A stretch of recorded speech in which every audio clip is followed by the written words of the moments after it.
நற்றுணையாவது நமச்சிவாயவே. பெரிய புராணத்துல நாயன்மார்கள் வரலாறு பார்த்துட்டு இருக்கோம். அந்த வரிசையில அடுத்து நம்ம பார்க்க போறது மடல் சூழ்ந்த தார் நம்பி இடங்கழிக்கும் அப்படின்னு சுந்தரமூர்த்தி நாயனார் பாடின வரியில இருந்து வர இடங்கழி நாயனார். இந்த இடங்கழி நாயனார் அப்படிங்கிறவர் ஒரு அரசர், ஒரு ராஜா. வேளிர் குலத்துல இருந்து வந்தவர். கொடும்பாலூர் அப்படின்ற ஊரை தலைநகரா வச்சு ஆட்சி புரிஞ்சிட்டு வந்தார். இவரை பத்தி சொல்லணும்னா, இந்த வேளிர் குலம் இது எப்படிப்பட்டது அப்படின்னா, சோழர்களோட ரொம்ப க்ளோஸா அசோசியேட்டான ஒரு ஒரு குடின்னு வச்சுக்கோங்களேன், ஒரு குலம். இவங்களுக்குன்னு இந்த இடம் இருந்துச்சு. அதாவது எப்படின்னா, புதுக்கோட்டை ஏரியா, அந்த சமஸ்தானம்னு வச்சுக்கோங்களேன், அந்த ஊரை ரெண்டா பிரிச்சாங்க, கோநாடு காநாடு அப்படின்னு சொல்லிட்டு. அதுல இந்த கோநாடு பகுதியில இவர் என்ன பண்றாரு அப்படின்னா, தலைநகரா இந்த கொடும்பாலூரை வச்சு ஆட்சி புரிஞ்சிட்டு வர்றார். இவங்க எவ்வளவு க்ளோஸா சோழர்களோட இருந்தாங்க அப்படின்னா, இந்த ஊர் இது எப்படின்னா, பாண்டியர்களுக்கும் சோழர்களுக்கும் எல்லை இந்த நாடு தான் நடுவுல. அப்போ இவர் என்ன பண்றாரு அப்படின்னா, சோழர்களுக்காக எல்லையை காக்கிற பொறுப்பு இந்த நாட்டோடது, இவரோட இந்த ஊரோடது, இந்த நாட்டோடது.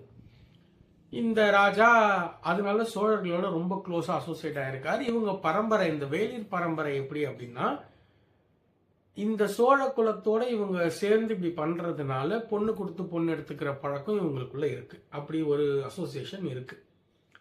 இதுதான் இந்த ராஜாவோட ஊரு. இந்த ஊர்ல தான் இவர் முக்தியும் அடைஞ்சார். இவர் ஒரு பெரிய சிவபக்தர், நல்லா ஆட்சி புரிஞ்சிட்டு வரார். இவர் என்னன்னா, நிறைய கோயில்கள் கட்டியிருக்கார். அந்த சரௌண்டிங்ல நிறைய கோயில் கட்டியிருக்கார். இடங்கழி நாயனாருக்கு தனியா ஒரு கோயில் பல வருஷங்களா இல்ல, சும்மா ஒரு 300 வருஷத்துக்கு முன்னாடின்னு சொல்லலாம். அப்போ ஒரு சந்நிதியா கட்டினாங்க.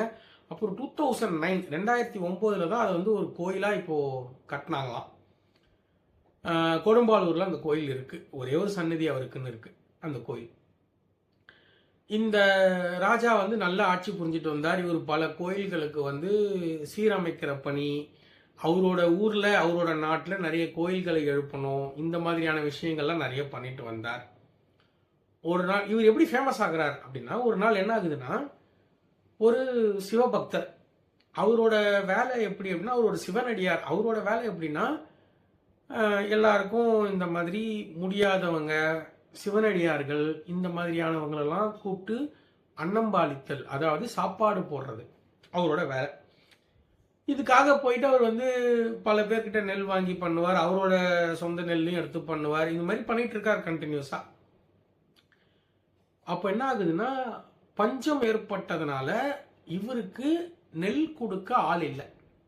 இவர்கிட்டயே நெல் இல்லை, தன்கிட்ட இருந்த எல்லாத்தையும் செலவும் பண்ணிடுறாரு. அப்ப என்ன பண்றாருன்னா, எப்படியாச்சும் நமக்கு அடியார்களுக்கு சாப்பாடு போடணும், அதுக்கு என்ன பண்றது அப்படின்னு யோசிக்கும் போது, சரி ராஜா கிட்ட இருக்கிற நெற்களஞ்சியம்னா, ராஜா கிட்டலாம் இந்த குவியல் குவியலா நெல் வச்சிருப்பாங்க, பெரிய அளவுல வச்சிருப்பாங்க. அதோட பேரு நெற்களஞ்சியம் அப்படின்வாங்க. அந்த மாதிரி நெற்களஞ்சியத்துல போய் நம்ம திருடி எடுத்துட்டு அடியார்களுக்கு சாப்பாடு போட்டுடலாம் அப்படிங்கிற ஒரு எண்ணத்துல இவர் போய் திருடலான்னு நினைச்சிட்டு போறாரு. இவர் ஒரு சிவனடியார், இவருக்கு திருடலாம் தெரியாது, ஆனா போய் செஞ்சிடலான்ட்டு போறார். போயிட்டு நெல்லெல்லாம் மூட்டை கட்டிட்டு கிளம்பி வரும்போது காவலர்கள் பிடிச்சிடுறாங்க. கூட்டு போய் ராஜாட்ட விட்டுறாங்க, நம்ம இடங்கழி நாயனார்கிட்ட விட்டுறாங்க. இடங்கழியார் பார்க்கிறார், நெத்தியில பட்டை போட்டிருக்கார். ஆனா திருடன்னு சொல்றீங்க, எப்படி, என்ன திருடினியாப்பா? ஆமா திருடினேன், நான் தான் திருடினேன். ஏன்பா திருடினேன் அப்படின்னு கேட்கிறார். கேட்ட உடனே அதுக்கு அந்த சிவனடியார் சொல்றார், இந்த மாதிரி நான் அடியார்களுக்கெல்லாம் சாப்பாடு போடணும், அப்போ என்கிட்ட இருந்ததெல்லாம் தீர்ந்து போச்சு, எனக்கு கொடுக்குறவங்களும் கொடுக்க முடியாத நிலைமையில இருக்காங்க, அதனால எனக்கு வேற வழி தெரியல, அடியார்களுக்கு சாப்பாடு போடணுன்ற ஒரு காரணத்துக்காக திருடினேன் அப்படின்னோடனே இடங்கழியாருக்கு கொஞ்சம் சுருக்குன்னு குத்திருச்சு.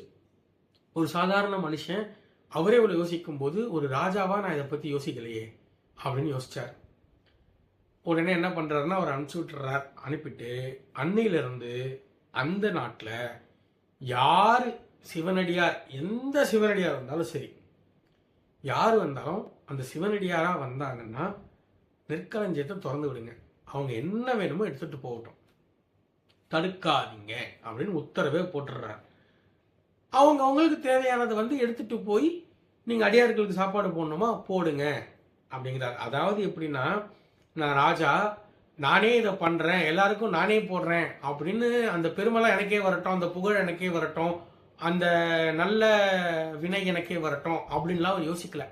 அந்த பலன் எனக்கு வரட்டும் அப்படின்லாம் அவர் யோசிக்கல.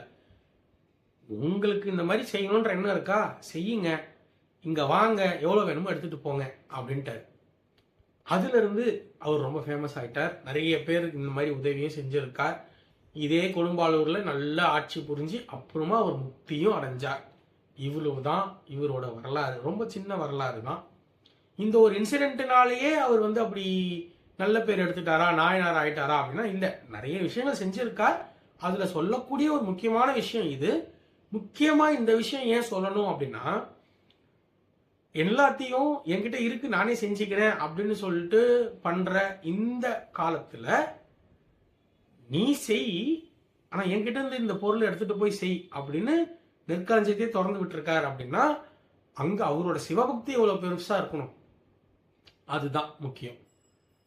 இவரு தான் நம்ம இடங்கழியார். இன்னொரு நாயன்மாரை பத்தி இன்னொரு வீடியோல பார்க்கலாம்.